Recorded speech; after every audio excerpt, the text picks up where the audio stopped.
साल 1500 के आसपास पुर्तगाल के कुछ खोजकर्ता एक नई जगह पहुंचते हैं।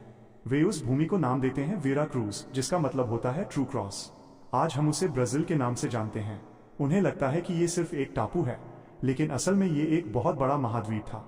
वहां उन्हें दिखता है दुनिया का सबसे बड़ा वर्षावन अमेज़न रेन फॉरेस्ट और एक बहुत विशाल नदी अमेज़न रिवर। समय बीतता जाता है और कई खोजकर्ता इस जंगल में अंदर तक जाने लगते हैं। वे वहां के लोगों से सुनते हैं कि कहीं जंगल की गहराई में सोने के खोए हुए शहर छिपे हैं। इन कहानियों ने पूरे यूरोप में एक बड़ा उत्साह फैला दिया। इन्हीं कहानियों से आकर्षित हुआ एक ब्रिटिश खोजकर्ता पर्सी फॉसेट। फॉसेट को एक पुराना दस्तावेज मिलता है जिसे बाद में कहा जाता है मैन्यूस्क्रिप्ट 512। यह दस्तावेज एक रहस्यमयी शहर का वर्णन करता है जिसके प्रवेश द्वार पर 3 बड़े मेहराब थे और दीवारों पर कुछ लिखावट थी जो ग्रीक भाषा जैसी लगती थी।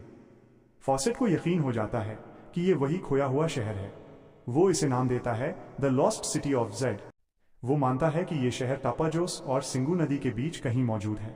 फॉसेट अपने साथियों के साथ उसकी खोज पर निकल पड़ता है, लेकिन फिर सालों तक उसकी कोई खबर नहीं मिलती। आखिरकार साल 1927 में उसे लापता घोषित कर दिया जाता है।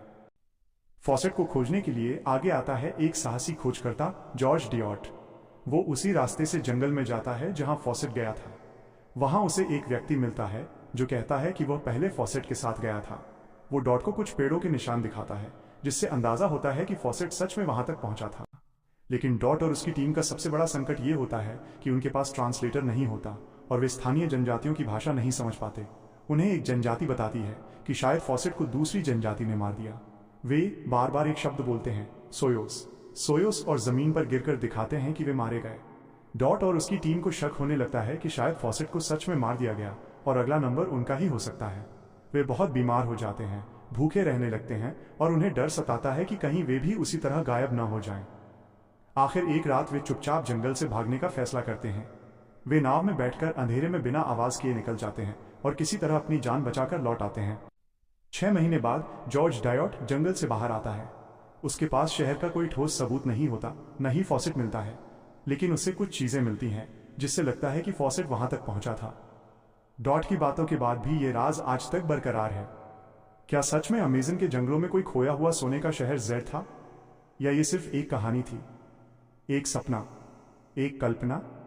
कोई नहीं जानता। आज तक पर्सी फॉसेट और लॉस्ट सिटी ऑफ जेड दोनों एक रहस्य बने हुए हैं। शायद वो शहर आज भी जंगल की गहराई में छुपा हो और शायद किसी दिन कोई उसे ढूंढ ले।